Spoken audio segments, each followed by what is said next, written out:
நண்பர்களுக்கு வணக்கம். இது லண்டன் எபிசோட் 2.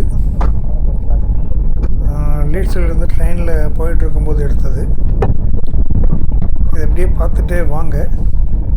ஏதோ முக்கியமான சமாச்சாரம் இருந்தால் நான் அப்பப்போ வாய்ஸில் சொல்கிறேன்.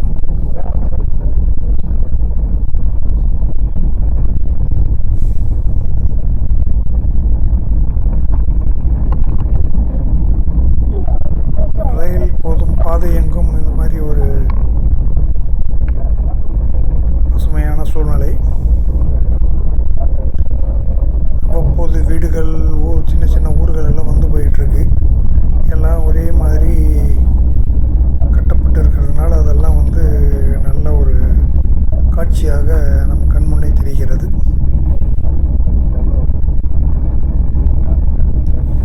இதெல்லாம் எப்படி இருக்குன்னு நமக்கு கமெண்டில் சொல்லுங்கள், நானும் தெரிஞ்சுக்கிறேன்.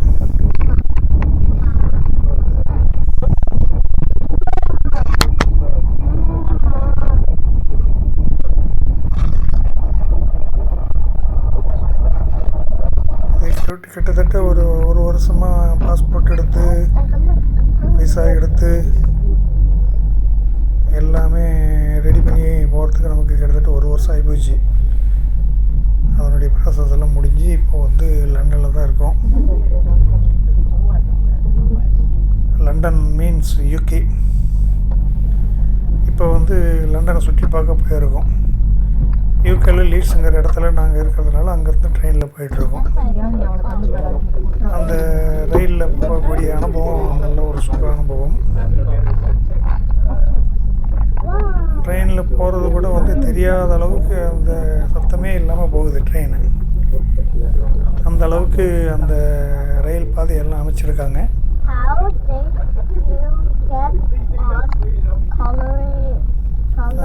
அங்கங்கே இருக்கக்கூடிய ரயில்வே ஸ்டேஷன் வெளியே இருந்து பார்த்தாவே அவ்வளோ சுத்தமாக இருக்குது, அவ்வளோ நீட்டாக இருக்குது. யாரும் கசகசன்னு யாரும் கிடையாது. ரெண்டாவது, பிளாட்ஃபார்மில் கடைகள் அப்படின்னு எதுவுமே கிடையாது. குப்பை போடுறதுக்கு அங்கங்கே ஈரம் அப்படிங்கிறதெல்லாம் எதுவுமே இல்லை. மிக சுத்தமாகவே அதை மெயின்டைன் பண்ணுறாங்க. அதெல்லாம் நமக்கு ஒரு ஆச்சரியத்தை கொடுக்குது. இயல்பாகவே அவங்களுடைய ரத்தத்துலேயே அந்த சுத்தத்தை அது இருக்குது. குப்பை போடக்கூடாது அப்படின்ட்டு அவங்க மனசில் நினச்சிக்கிட்டெல்லாம் அவங்க போகலை. அவங்களா அவ்வளோ சுத்தமாக இருக்கணும் அப்படிங்கிறதுக்காக இருக்குது. ஒரு 10% குப்பை இருக்குது, இல்லைன்னு சொல்ல முடியாது. அதுக்கு தகுந்த மாதிரி அவங்க அப்பப்போ க்ளீன் பண்ணிக்கிறாங்க. இது லீட்ஸ் ஸ்டேஷன்லேருந்து போகக்கூடிய ரயில் பாதையின் வரைபடம். அப்படியே king cross, London king cross railway ஸ்டேஷனை அடையுது. போக போக இந்த ஸ்டேஷனுக்குள்ளேயெல்லாம் போகிறதெல்லாம் இந்த வீடியோவை போடுறேன், பாருங்கள். எவ்வளோ அமைதியாக இப்படி இருக்குது பாருங்கள். டோட்டலாகவே இந்த யூகேல கிளைமேட் எல்லாமே இப்படி தான் இருக்குது. வெயில் அடித்தாலும் கூட ஒன்றும் பெருசாக எங்களை பாதிக்கலை. இங்கே இருக்கிறவங்க கொஞ்சம் வெயில் அடித்தாலும் உடனே சட்டையவே கழட்டிடுறாங்க. இவங்கெல்லாம் எப்படி நம்ம ஊர்லையெல்லாம் இருக்க போகிறாங்க, இருந்தாங்க அப்படிங்கிறத பார்த்தா அவங்கெல்லாம் ஊட்டி, கொடைக்கானல் அந்த மாதிரி இடத்துல தான் இருந்தாங்க. சென்னையில் எப்படி இருந்தாங்கங்கிறது தான் ஆச்சரியமாக இருக்குது. அங்கே தானே இவங்களுடைய சரித்திரம் ஆரம்பாச்சு. பிரிட்டிஷ் அரசாட்சி, செயின்ட் ஜார்ஜ் கோட்டை இதெல்லாம் அங்கே தானே உருவாக்கி அங்கே அரசாட்சி பண்ணணும்னு சொல்லிட்டு தானே வந்தாங்க. அங்கே வணிகம் பண்ணுறதுக்கு அரசாட்சி பண்ணவே ஆரம்பிச்சிட்டாங்க. அதுக்கப்புறம் தான் நம்ம சுதந்திர போராட்டம், அந்த போராட்டம், இந்த போராட்டம் எல்லாம் எல்லாம் அவங்க விட்டுட்டு போனது. அந்த கதையெல்லாம் எல்லாத்துக்கும் மேக்ஸிமம் தெரியும். இந்த கால சந்ததியினருக்கு அது எப்படி அந்த சரித்திரத்தை எல்லாம் பார்க்குறாங்கன்னு தெரியல. அதெல்லாம் வயசுலேயே நான் அதெல்லாம் தெரிஞ்சுக்கணுங்கிற ஆர்வம் இல்லை. இப்போ வந்து அதையெல்லாம் படிக்கும்போது எனக்கு ஒரு பிரமிப்பாக இருக்குது. அந்த காலத்தில் எப்படி இதையெல்லாம் பண்ணாங்க அப்படின்ட்டு. ஆனால் இப்போ கிங் கிராஸ் ஸ்டேஷனுக்கு வந்தாச்சு. சென்ட்ரல் மாதிரி ஒரு பெரிய ஸ்டேஷன். லண்டனுடைய இங்கிலாந்தின் தலைநகரத்தின் புகை வண்டி நிலையம்னா அது இப்படி இருக்கணும்.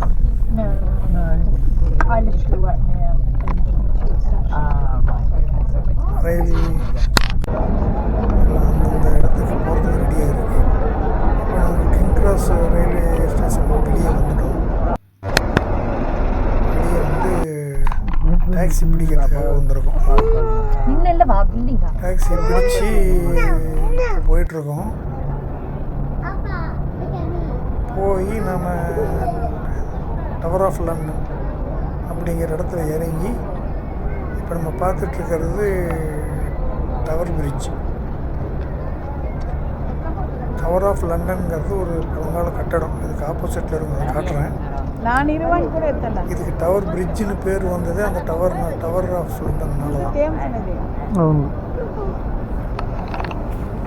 பெரும்பாலும் நாம் எல்லாருமே லண்டன் பிரிட்ஜ் அப்படின்னு சொல்லிட்டு எதை தான் நினச்சிக்கிட்டு இருக்கோம். அப்படி அல்ல. இப்போ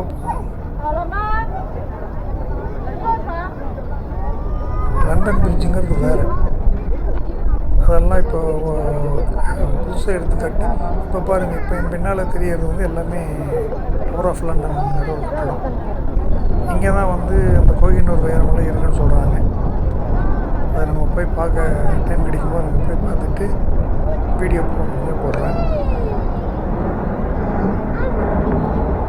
இது தேம்ஸ் நதி பின்னால் இருக்கிறது.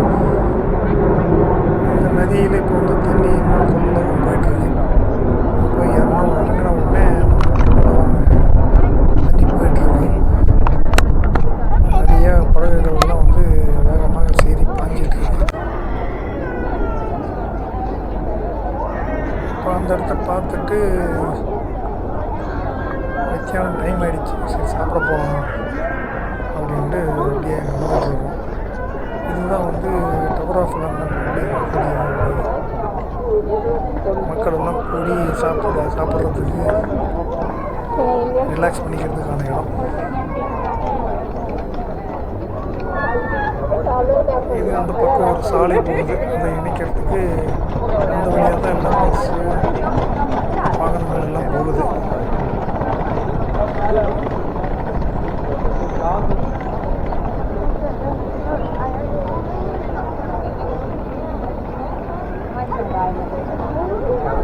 இதெல்லாம் பார்க்காமையே நம்ம காலம் முடிஞ்சிடணும் அப்படின்ட்டு ஒரு கருத்து இருந்தது எனக்கு. அதை வந்து எங்கள் பொண்ணு மாப்பிள்ளையும் ஆசையை நிறுத்தி வச்சுட்டாங்க கூட்டிகிட்டு வந்து. அது மிக சிறந்த ஒரு சந்தோஷமான நிகழ்வு.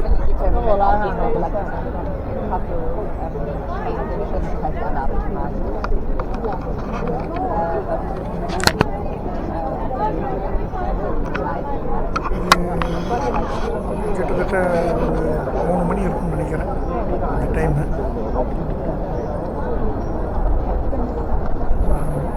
5 டைம் ஓடுது பாருங்கள் மேலே. என்ன தேதி என்ன டைம் அப்படின்னு. அந்த டைமில் நாங்கள் இந்த இடத்துல சாப்பிட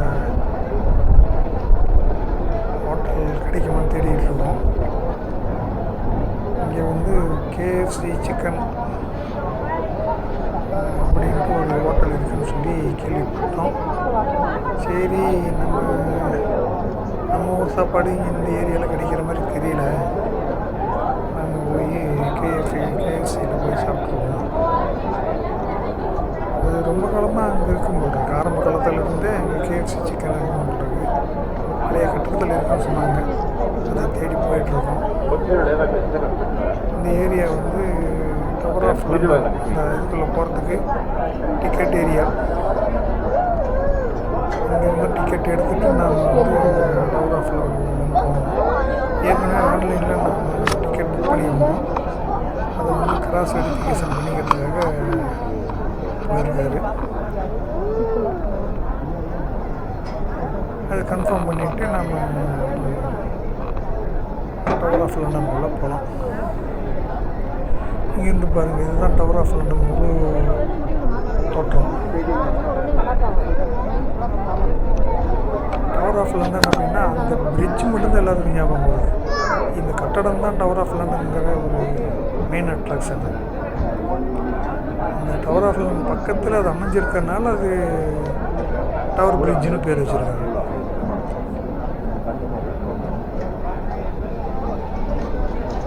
அது மட்டும் இல்லாமல் இந்த நவீன கட்டடங்கள் எல்லாமே எல்லாம் ஊருக்குள்ளே இருக்குது. லண்டன் அப்படின்னா இந்த மாதிரி இடங்கள் தான் வரும் மெயினாக. எல்லாமே இந்த தேம்ஸ் நதி கரையில் அந்த கரையிலையும் இந்த கரையிலையும் அமைஞ்சிருக்கு.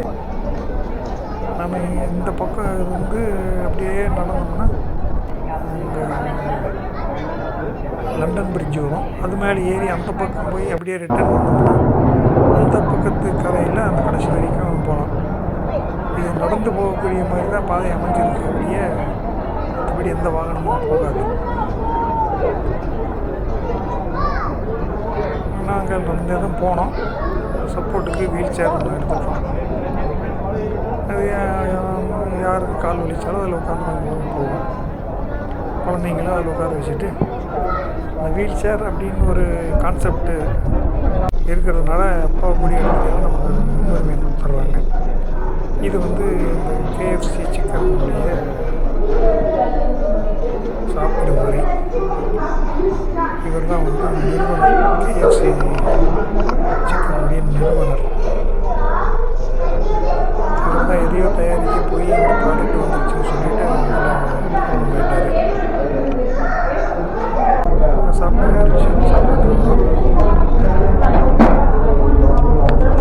விலைகள்லாம் கொஞ்சம் அதிகம் தான்.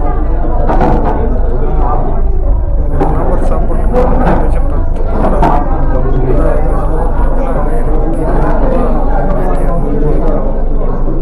அந்த அளவுக்கு விலைவாசி இருக்குது இங்கே. இது டூரிசம் பிளேஸுக்குன்னா இன்னும் கொஞ்சம் அதிகமாகவே இருக்குது. நாங்கள் ஆனால் குவான்டிட்டி நிறையா கொடுக்குறாங்க. நாம் வந்து ஒரு சாப்பாடு வாங்கினாவே நம்ம 2 பேர் சாப்பிடலாம்.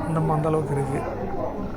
இது வந்து இந்த பில்டிங் அமைஞ்ச ஒரு கல்வெட்டு மாதிரி ஒரு பிராஸ் ஒரு பித்தளை பிளேட்டில் வந்து பொறிச்சு நிலத்தில் பதிச்சிட்டாங்க.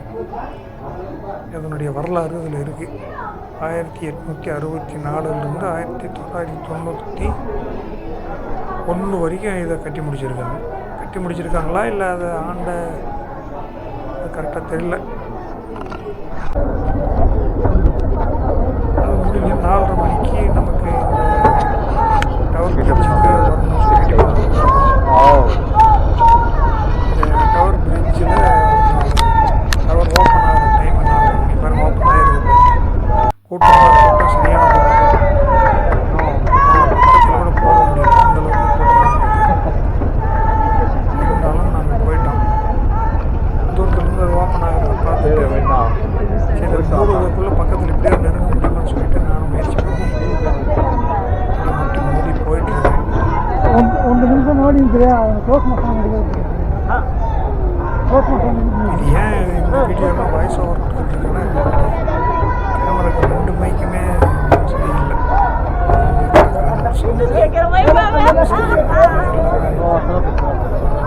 மாட்டி பேசக்கூடிய சூழ்நிலை அங்கே இல்லை. சத்தமாக சொல்ல மாட்டேன். அடுத்தது வயர்லெஸ் மைக்கு வாங்கி தான் போகும்போதே பேசணும். நீங்கள் வந்து இந்த டவர் பிரிட்ஜ் மேலே போகிறதுக்கு டிக்கெட் சென்டர் தனியாக டிக்கெட் வாங்கி அந்த டவர் பிரிட்ஜ் மேலே போகணும். இங்கே கண்ணாடி பிரிட்ஜெல்லாம் இருக்குது. இங்கேருந்து மேலே கீழே பார்க்கணும். இது வந்து பாருங்கள் கிட்டத்தட்ட க்ளோஸ் ஆகிடுச்சு.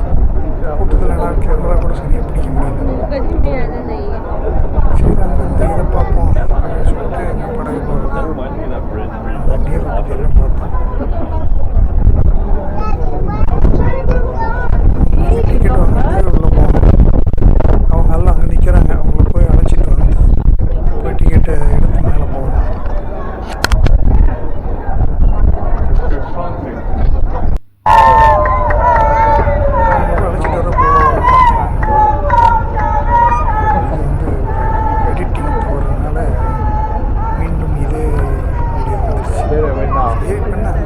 பார்க்கலாம். மொபைல்லையே தான் எந்த ஒர்க்கு பண்ணுறேன். சிஸ்டத்தில் அதெல்லாம்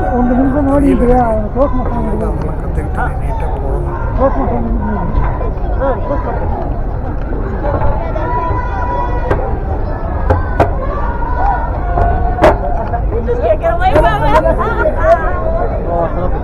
ரோடு க்ளோஸ் அது அந்த பக்கத்தில் போகிறதுக்குள்ள அது என்ன இடிச்சுன்னு வச்சுக்கோங்க.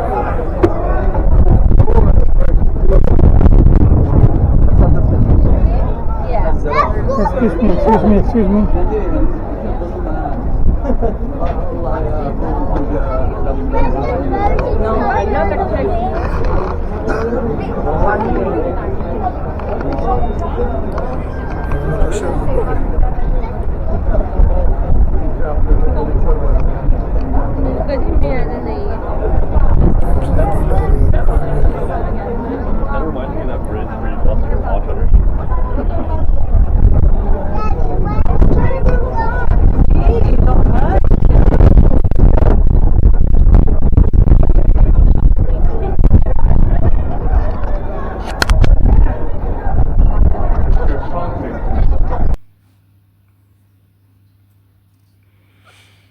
No, அவங்களெல்லாம் வர சொல்லி அந்த டிக்கெட் எடுத்து மேலே போகிறதுக்கு அழைச்சிட்டு போயிட்டுருக்கேன்.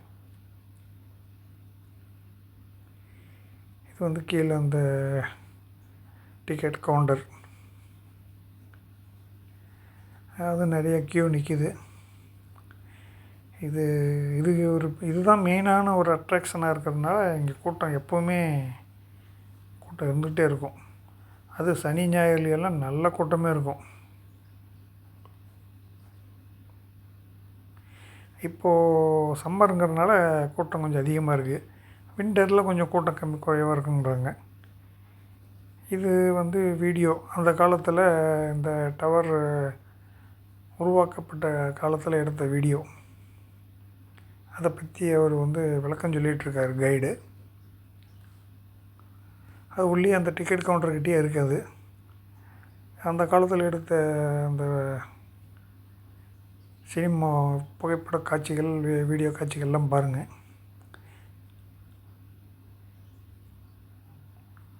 அந்த காலத்து வாகனங்களில் அவங்கெல்லாம் குதிரை வண்டியெல்லாம் இருந்திருக்காங்க.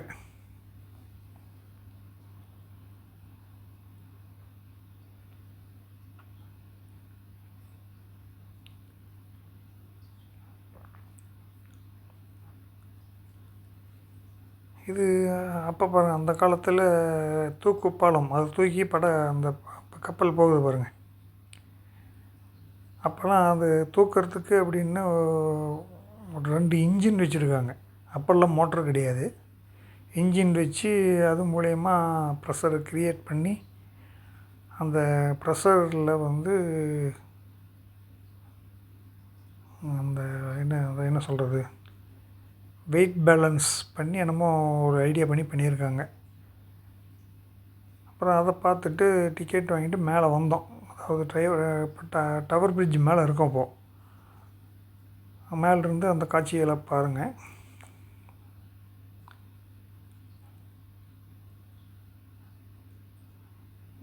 இப்போ அப்படியே நடந்தோம்னா அந்த கண்ணாடி கீழ் தளம், அதாவது அந்த மேலேருந்து பார்க்குறதுக்கு கண்ணாடி தளம் தெரியும் பாருங்கள்.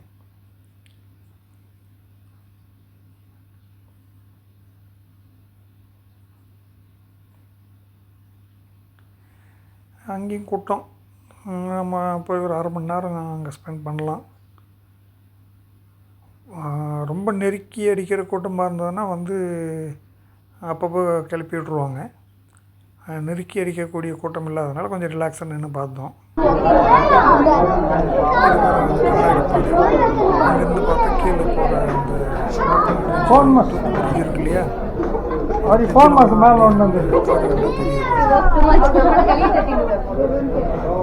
கண்ணாடி பெரிய ஏதோ மேலே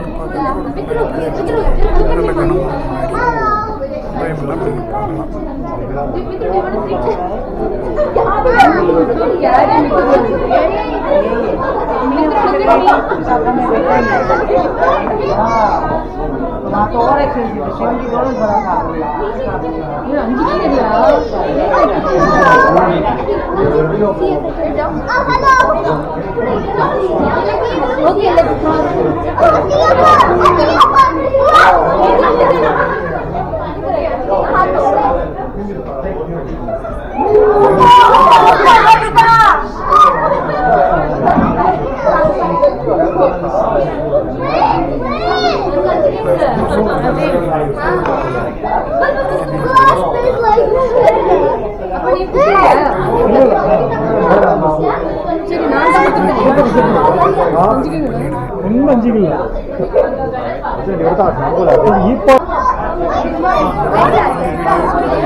Baca ikan situ long.